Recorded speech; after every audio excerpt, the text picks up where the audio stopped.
Hi guys, good evening. So time check tayo, it's 10 in the evening at ayan, hindi pa tayo inaantok. So chika muna tayo guys. So alam nyo ba na usap-usapan ngayon, viral ngayon sa social media at sa iba't ibang social media platforms na in-unfollow ni Daniel Padilla si Andrea Brillantes sa kanyang IG account. At yun nga, ang mga netizen, alam nyo naman na sobrang matatalino sila. I-search ka agad. At dun nga is wala na talaga si Andrea sa friends ni Daniel sa kanyang IG account.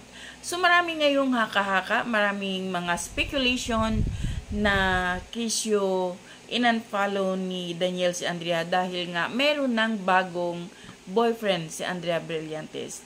Di ba kasi usap-usapan dati na si Andrea Brillantes ang third party sa hiwalayang Catherine Bernardo at Daniel Padilla.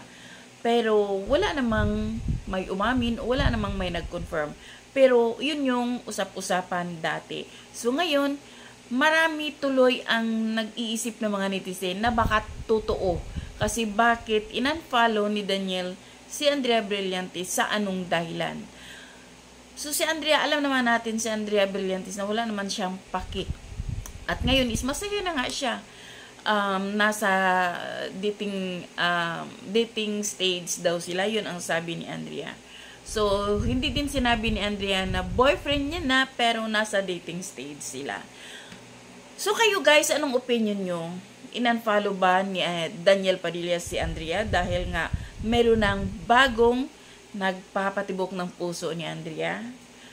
Comments down below guys. So yun lang. Thank you for watching. Bye. God bless everyone.